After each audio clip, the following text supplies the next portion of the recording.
பார்த்தீங்கன்னாக்கா என்னென்னு சொல்லிட்டு கோஆப்ரேட்டிவ் ஸ்டோர். சரியா, கோஆப்ரேட்டிவ் ஸ்டோர்னாக்கா நுகர்வோர் கூட்டுறவு பண்டகசாலை.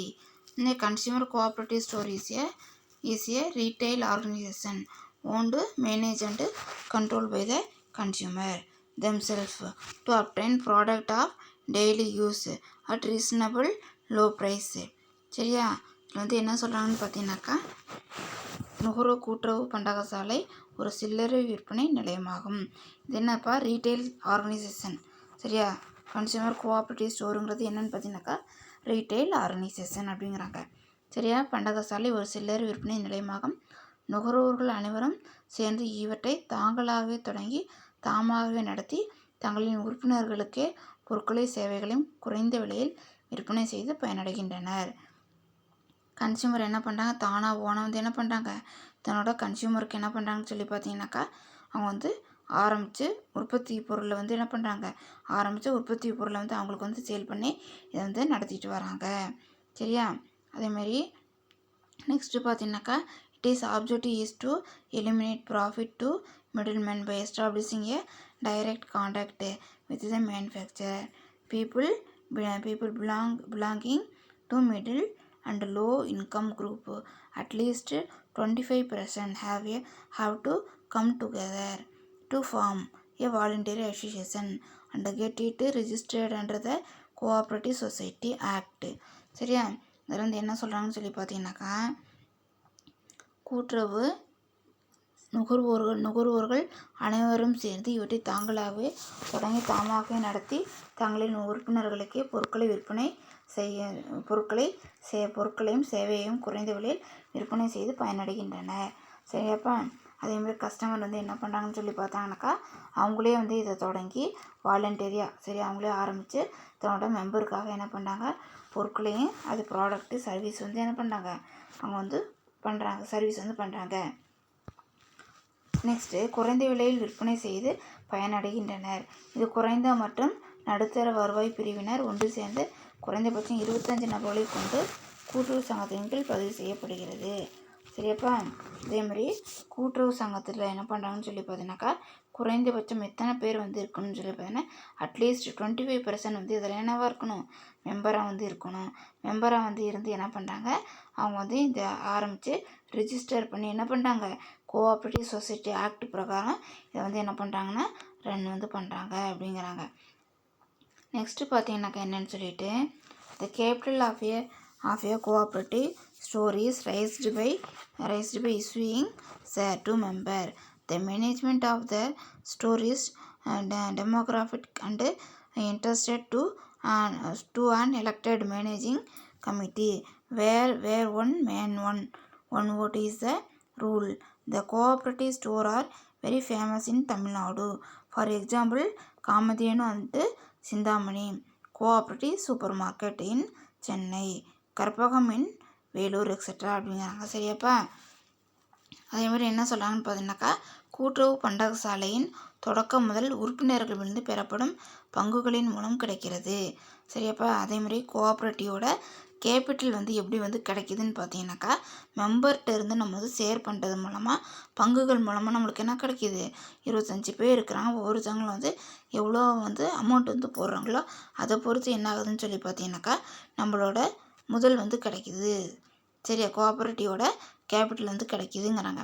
நெக்ஸ்ட்டு என்னன்னு சொல்லி பார்த்தீங்கன்னாக்கா பங்குகளின் மூலம் கிடைக்கின்றது. உறுப்பினர்களால் ஒரு உறுப்பினருக்கு ஒரு வாக்கு என்ற விதிப்படி மக்களாட்சி முறைப்படி தேர்ந்தெடுக்கப்பட்ட குழு மூலம் மேலாண்மை செய்யப்படுகிறது.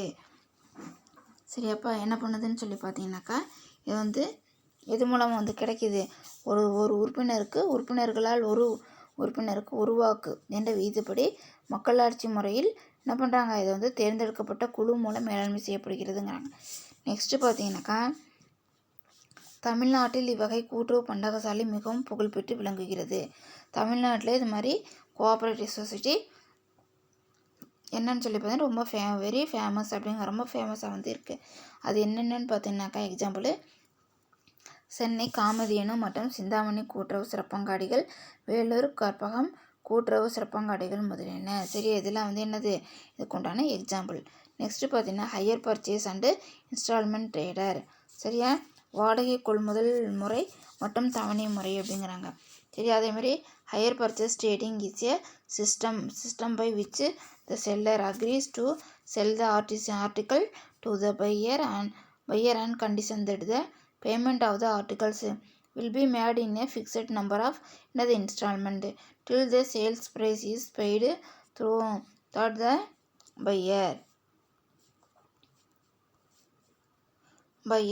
get possession of the goods immediately.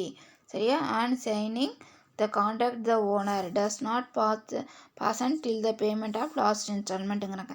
என்ன வந்து சொல்கிறாங்கன்னு சொல்லி பார்த்தீங்கன்னா, வாடகை கொள்முதல் முறை மற்றும் தவணை முறை.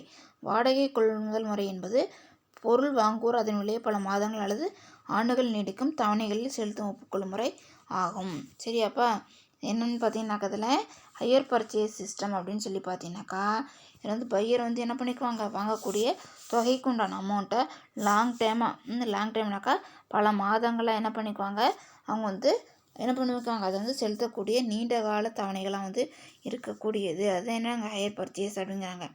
நெக்ஸ்ட்டு பார்த்தீங்கன்னாக்கா இது என்னன்ட்டு த pier.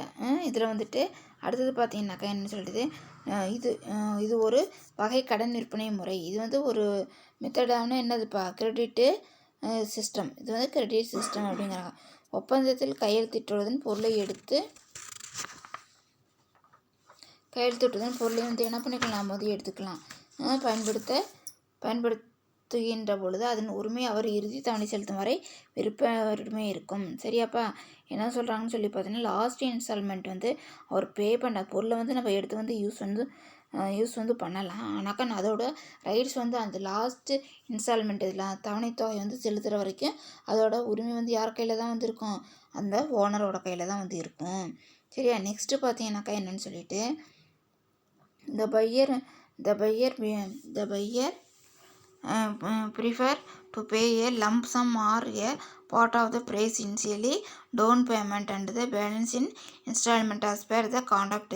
The seller continue to be the owner of the articles till then. If the buyer commits a default in a payment, the seller is entitled to repossess the article. It is also a form a credit sale. Only durable articles like television, air conditioner, refrigerator, washing machine etc. are suitable for higher sales அப்படிங்கிறாங்க. சரியா, அதேமாதிரி என்ன பண்ணுறாங்கன்னு சொல்லி பார்த்தீங்கன்னா, இதில் வாங்குவோர் பொருளின் விலையை ஒரு பகுதி முன்பணமாக என்ன பண்ணுறது செலுத்தி, சரியா, டவுன் பேமெண்ட் முன்பணமாக வந்து செலுத்தி மீதி தொகை தவணையில் செலுத்துகிறார். வாங்குறாங்க, ஒரு தொகை வந்து முன்னாடி கொடுத்துட்டு மீதி தொகை என்ன பண்ணாங்க, தவணை முறையில் என்ன பண்ணாங்கன்னா அவங்க வந்து கொடுக்குறாங்க. தவணை தொகையை செலுத்த தவறினால் பொருளை மீண்டும் பெற்றிட உரிமை விருப்பவருக்கு உண்டு. தவணை தொகை வந்து என்ன பண்ணிட்டாங்க, செலுத்தாமல் விட்டுட்டாங்கன்னா அதுக்கு உண்டான ரைட்ஸை வந்து திருப்பி வந்து வாங்கிக்கிறதுக்கு யாருக்கு வந்து ரைட்ஸ் இருக்குது, செல்லருக்கு வந்து ரைட்ஸ் வந்துருக்கு. சரி, நெடுநாள் பயன் தரும் விலை உயர்ந்த பொருட்களுக்கான குளிர்சாதன பெட்டி, துணி துவைக்கும் இயந்திரம், தொழிற்காட்சி, மடிக்கணினி முதலியவை இவ்வகையில் விற்கப்படுகிறது. சரியா, இதெல்லாம் எக்ஸாம்பிள். சரியா, ரெஃப்ரிஜரேட்டரு, கண்டிஷனரு, வாஷிங் மிஷினு, சரி, இதெல்லாம் என்னன்னு சொல்லி பார்த்தீங்கன்னாக்கா இதுக்கு உண்டான எக்ஸாம்பிள். நெக்ஸ்ட்டு என்னன்னு சொல்லி பார்த்தீங்கன்னாக்கா இன்ஸ்டால்மெண்ட் சிஸ்டம். சரியா, தவணை முறை விற்பனை. Installment system is a type of purchase in which the price amount of the product is not paid initially but in installment. It is also called a deferred payment system. Under this system, title or ownership of articles as well as possession is passed on to the buyer. As soon as the first installment is paid and default of payment, the seller cannot seize the articles but recover the due throw court அப்படிங்கிறாங்க. சரியாப்பா, இதில் வந்து என்ன சொல்கிறாங்கன்னு சொல்லி பார்த்தீங்கன்னாக்கா, இம்முறையில் பொருளின் விலையுடன் வட்டியும் சேர்த்து மொத்த தொகையில் முதல் தவணை மட்டுமே பொருளை எடுத்து சென்று பயன்படுத்தலாம். சரியா, அதே மாதிரி இதில் என்ன பண்ணுறாங்க, இம்முறையில் பொருளின் விலையுடன் பொருளோட ப்ரைஸு அதோட இன்ட்ரெஸ்ட்டையும் சேர்த்து மொத்த தொகையில் முதல் தவணை மட்டும் பொருளை எடுத்து சென்று பயன்படுத்தலாம்ங்கிறாங்க. இதை நீட்டிய செலுத்து முறை, டிஃபர்டு பேமெண்ட்டு சிஸ்டம். முதல் தவணை செலுத்திய உடனே வாங்குவோர் பொருளின் உரிமையாளர்.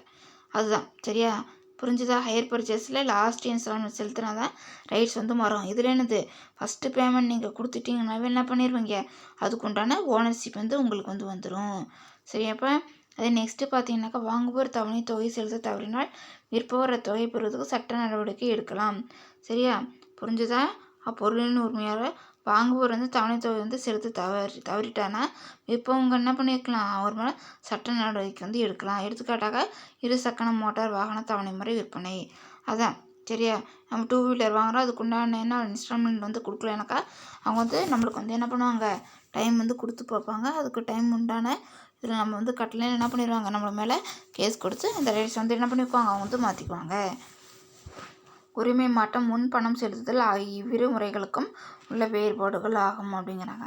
சரிப்பா? ரெண்டுக்குள்ள டிஃப்ரெண்ட் அப்படிங்கிறாங்க. சரிப்பா? இதுக்கு நடத்தின வரைக்கும் என்ன பண்ணுங்கள், படித்து வந்து பாருங்கள். ஏதாவது டவுட் இருந்தால் ஃபோன் பண்ணி கேளுங்க. தேங்க்யூப்பா.